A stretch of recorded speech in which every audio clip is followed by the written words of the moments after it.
Hello दोस्तों, आप सभी का the logical Indian YouTube channel पर बहुत बहुत स्वागत है। मैं हूं एडवोकेट पंकज कुमार त्रिपाठी, लखनऊ से। दोस्तों, भारत का संविधान हमें बोलने की आजादी देता है, लेकिन क्या इस बोलने में झूठ बोलना भी आता है? हमें भारत के संविधान में बोलने की जो आजादी मिली है, उसी में मीडिया चलाने की आजादी है, यानी खबरें बताने सुनाने की आजादी है।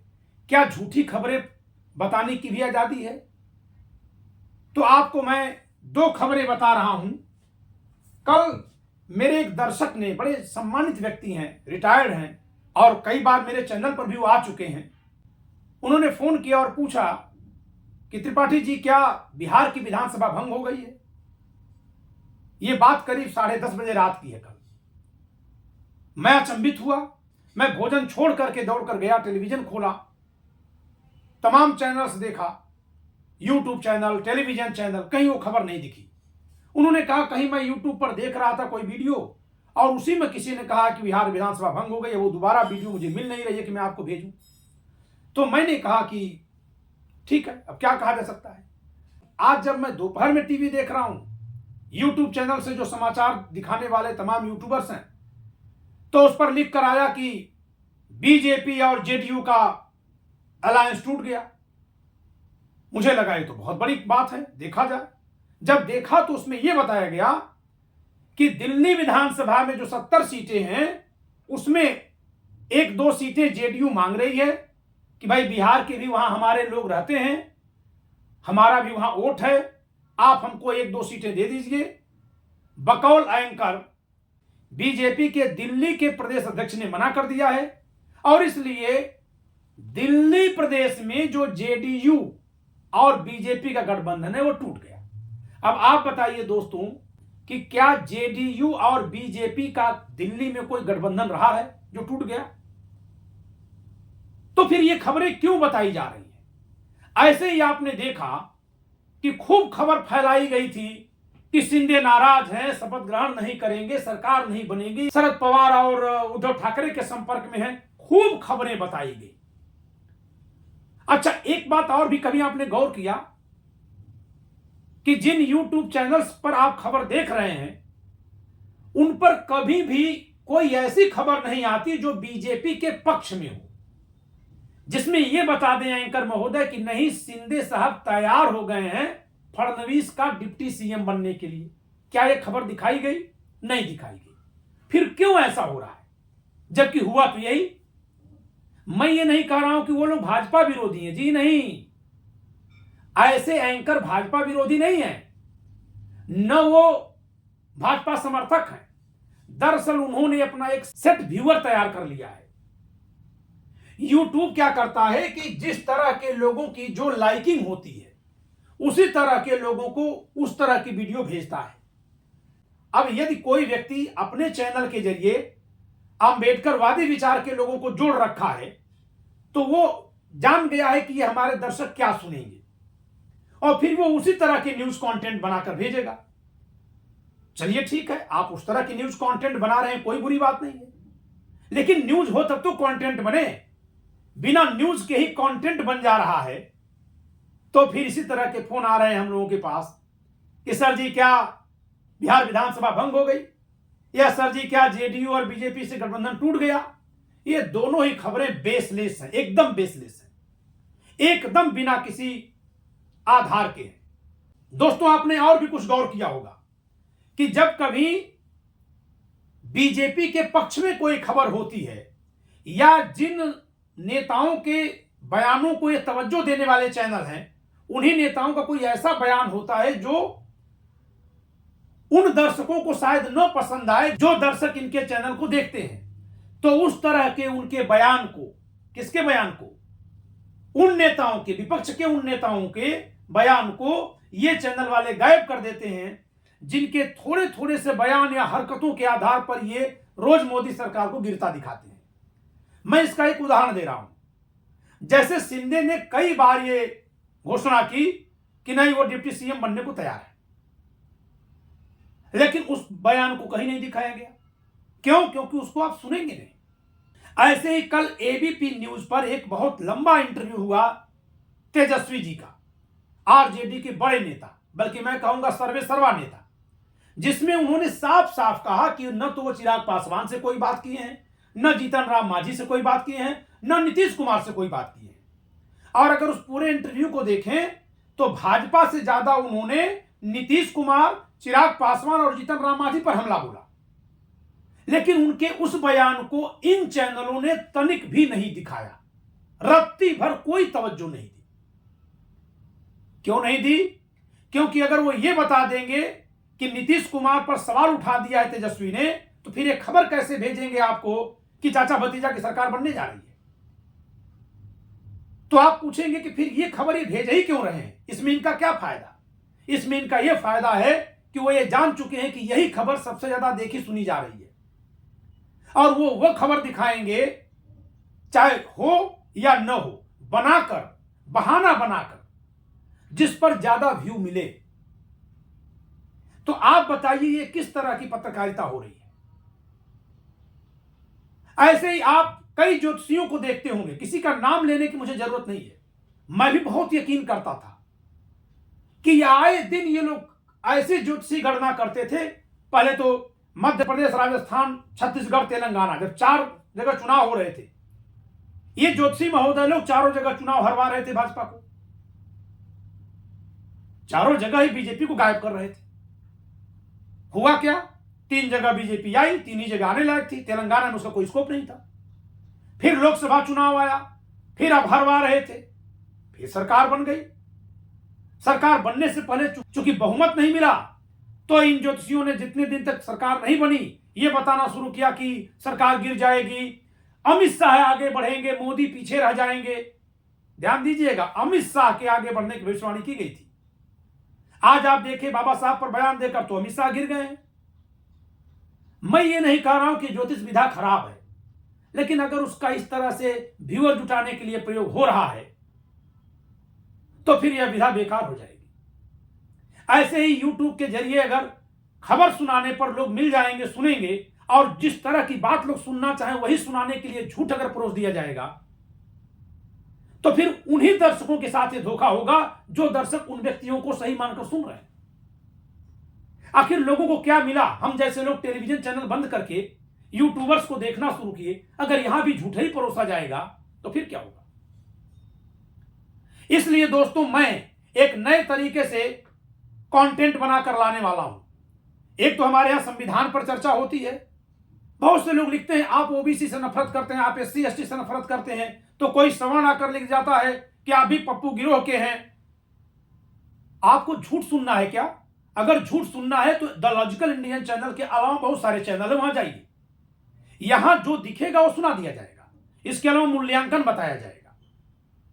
जैसे मैं जब ये कहूंगा कि महिलाओं को अधिकार देने में बाबा साहब ने योगदान किया, तो मैं ये भी कह दूंगा कि लेकिन पंचायतों में जो आरक्षण मिल गया महिलाओं को, नरसिम्हा राव ने दिया। अब अगर इस पर किसी के पेट में इस बात से दर्द हो जाए कि अच्छा नरसिम्हा राव कांग्रेसी और ब्राह्मण है, ये ब्राह्मण का पक्ष ले रहे हैं, तो भाई आप जातिवादी दिमाग के होंगे तो आपको लग रहा होगा कि ब्राह्मण का पक्ष है। क्यों? क्योंकि अगर आप जातिवादी दिमाग से नहीं सोचते तो आप तो यही मान लेते कि अच्छा ठीक है, एक व्यक्ति जो कारवां बढ़ाया दूसरा उसको और आगे ले गया। ये सोचते कि नहीं सोचते आप? अगर नरसिम्हा राव ने पंचायतों में महिलाओं को आरक्षण दे दिया जो कहीं नहीं था पहले, और उससे महिलाएं जो है जनप्रतिनिधि बनने लगी गांव स्तर पर, ब्लॉक स्तर पर, जिला स्तर पर, तो महिला सशक्तिकरण की तारीफ में नरसिम्हा राव का नाम क्यों नहीं लिखा जाना चाहिए? मेरे कंटेंट में एक और नया कंटेंट जोड़ने जा रहा हूं, संविधान और कानून पर कंटेंट जो दे रहा हूं उसके सिवाय, कि हम लोग कोशिश करेंगे नेताओं का दिमाग पढ़ने की। मैं आपको चैलेंज करके कह रहा हूं कि नीतीश कुमार और आरजेडी में कहीं कोई गठबंधन नहीं होने वाला है। लिख लीजिए इसको, और इसके कारणों पर मैं आज चर्चा करूंगा। तेजस्वी जी खुद नीतीश कुमार से कोई गठबंधन नहीं करेंगे। क्यों नहीं करेंगे मैं आपको बताऊंगा। तेजस्वी जी यदि गठबंधन कर लिए तो उनके पैरों पर कुल्हाड़ी लग जाएगी, और वो ये जान चुके हैं। इसी नाते एबीपी न्यूज को उन्होंने उतने लंबा इंटरव्यू जब दिया तो उसमें मोदी पर सवाल करने से ज्यादा उन्होंने नीतीश कुमार, चिराग पासवान और जीतन राम मांझी पर सवाल किया। ऐसा उन्होंने क्यों किया है? तेजस्वी क्या सोच रहे हैं? तेजस्वी को क्या सोचने में फायदा होगा? इन सब पर मैं अपने दिमाग से अपने तर्क रखूंगा। यदि आपका भी तेजस्वी जी क्या सोच रहे हैं इसको लेकर कोई प्रश्न है जो आप मुझसे करना चाहते हैं, तो आप 1 मिनट से कम समय की एक वीडियो बना करके रिकॉर्ड करते हुए अपना प्रश्न उसमें बोल दीजिए और उसे जो स्क्रीन पर नंबर दिया गया है यहां शेयर कर दीजिए। मैं आपके प्रश्न को लगाते हुए पहले जनता में सुनाऊंगा, फिर उस पर अपना विचार रखूंगा। एक बार में 2 या 3 प्रश्न ही लिए जाएंगे। बस आपसे निवेदन यही है कि आपकी भाषा संयत होनी चाहिए। वह भोजपुरी हो, हिंदी हो, वो चल जाएगी। वो अच्छा होगा कि हिंदी में बोल दीजिए, ज्यादा लोग समझ पाएंगे। लेकिन अगर आपको हिंदी बोलने नहीं आती है तो आप भोजपुरी और मैथिली में भी अपने सवाल भेज सकते हैं, लेकिन भाषा किसी के लिए भी अपमानजनक नहीं होनी चाहिए। मैं आपके द्वारा भेजी गई वीडियो को स्क्रीन पर जोड़ते हुए अपना उत्तर उस पर रखूंगा। यानी अब नया कंटेंट ये शुरू होने जा रहा है कि कौन नेता इस समय क्या सोच रहा है, उसकी आगे की स्ट्रेटजी क्या है, इसका हम लोग एक अनुमान लगाएंगे, झांकेंगे दिमाग में कि आखिर ये नेता क्या सोचते हैं। जैसे तेजस्वी जी ने कहा ना, एबीपी न्यूज चैनल पर जो उनका इंटरव्यू आया उसमें क्या कह रहे हैं कि हम दिन भर इन यूट्यूबर्स का जवाब देंगे कि हम चिराग से बात नहीं किए, कि हम नीतीश से बात नहीं किए, या हम ये सोचेंगे कि हमने बात कब कर ली जो ये दिखा रहे हैं, या हम अपना काम करेंगे। तो वहीं से मेरे दिमाग में आया कि आखिर ये क्या काम कर रहे हैं। ध्यान दीजिए, ये चैनल वाले क्या सोच रहे हैं कि आप क्या सुनना चाह रहे हैं। तो आप सुनना चाह रहे हैं कि मोदी सरकार गिर गई, आप सुनना चाह रहे हैं कि बीजेपी जेडीयू गठबंधन टूट गया, आप सुनना चाह रहे हैं कि नीतीश और तेजस्वी मिलकर सरकार बना दिए। तो ये लोग उस तरह से बहाना बना बना कर कंटेंट दे रहे हैं। आप सुनना चाह रहे हैं कि शिंदे नाराज हो गए, बीजेपी का तख्ता पलट कर दिए। अरे मैं पहले ही कहा था कि शिंदे जो व्यक्ति शिवसेना से निकाल करके जिसको मुख्यमंत्री बनाया है भाजपा ने, वो भाजपा के खिलाफ बगावत करेगा। लेकिन क्योंकि आप ये सुनना चाहते हैं, ये लोग जानते इस नाते इस तरह के कंटेंट बना बनाकर परोस रहे हैं। लेकिन कुछ ही दिन के बाद लोग समझने लगेंगे कि ये झूठे कंटेंट्स उनको केवल दिलासा दिलाने, फुसलाने, बहकाने के सिवा कुछ नहीं है। इससे अच्छा है कि आप उन कंटेंट्स को देखिए। मैं ये कभी नहीं कहूंगा कि कौन सा कंटेंट आप मत देखिए, वो आप डिसाइड करिए। लेकिन मैं चाहूंगा कि एक कंटेंट क्रिएटर होने के नाते यह सोचकर कंटेंट बनाने की बजाय कि मेरे दर्शक क्या पसंद करेंगे और मैं झूठ सच बना दूं, मैं इस बात पर फोकस करूंगा कि कौन सा नेता क्या सोच रहा है, जिससे कि आप राजनीति की असली सच्चाई सोचने लगे, जानने लगे। देश में एक बहुत अच्छी ऊर्जा है कि इस समय गांव में बैठा व्यक्ति भी राजनीति के बारे में सोच रहा है। तो क्यों न हम लोग नेताओं के दिमाग को पढ़ने का प्रयास करें कि कौन सा नेता इस समय किस कारण से क्या फैसला लेने वाला है और उसके उस फैसले से जनता को क्या लाभ मिलेगा, जनता को क्या नुकसान होगा। क्यों न हम इस पर चर्चा करें। दोस्तों, मैंने किसी भी कंटेंट क्रिएटर की आलोचना के भाव से ये बात नहीं कही है, बल्कि मैं चाहता हूं कि YouTube के जरिए जो आप और हम एक दूसरे से बात कर पा रहे हैं, इस चैनल को, इस माध्यम को क्यों न एक और अगले स्तर पर प्रयोग में लाया जाए, जिससे कि राजनीतिक समझ लोगों की और बढ़ सके। इसलिए आप मेरे साथ जुड़िए। 1 मिनट से कम समय का अपना वीडियो रिकॉर्ड करके आप दिए गए नंबर पर भेजिए। हमारी टीम के द्वारा उसमें से छांट करके कम से कम 2 या 3 वीडियो से क्वेश्चंस लिए जाएंगे और उनको स्क्रीन पर दिखाते हुए मेरे उत्तर के साथ प्रस्तुत किया जाएगा। दोस्तों, इस चैनल को सब्सक्राइब जरूर कर लीजिए, क्योंकि the logical Indian YouTube channel एक ऐसा चैनल है जहां संविधान और कानून पर चर्चा के साथ साथ नेताओं के दिमाग में क्या चलता है, इस पर अब चर्चा शुरू की जा रही है। हम लोग अनुमान लगाएंगे कि आखिर ये नेता क्या सोचते हैं, इनके कौन से एक्शन से क्या रिएक्शन होता है, ये जनता की किस नब्ज को भांपते हैं, क्या भांपने में विफल रह जाते हैं। हम लोग इसको पढ़ेंगे, अनुमान के तौर पर पढ़ेंगे। जरूरी नहीं कि हम लोगों का अनुमान सही निकले, लेकिन जब इस तरह से लोग ध्यान देंगे तो नेता क्या सोचते हैं समझ में आने लगेगा, और फिर जनता क्या सोचती है, फिर नेताओं को सोचना पड़ेगा। और इस तरह से भारत की राजनीति, भारत का लोकतंत्र एक और ऊंचे स्तर पर जाएगा। इसलिए आप इस चैनल को न केवल सब्सक्राइब करिए, बल्कि बेल आइकन भी जरूर दबा लीजिए, जिससे कि इस चैनल पर जब कभी कोई कंटेंट अपलोड हो तो फौरन आपको उसकी सूचना मिल सके। दोस्तों, इस वीडियो को लाइक करिए, शेयर करिए, चैनल सब्सक्राइब न किए हो तो जरूर सब्सक्राइब कर लीजिए, बेल आइकन जरूर दबा लीजिए। एक बात स्पष्ट कर दूं कि मैं जहां तक अनुमान लगा रहा हूं, न तो विधानसभा भंग होने वाली है और न बीजेपी जेडीयू गठबंधन टूटने वाला है। जो मेरा अनुमान है, मैं फिर से कह दे रहा हूं, इसके आधार है, उन आधारों पर मैं चर्चा करूंगा कि मैं यह अनुमान किस आधार पर निकाल रहा हूं।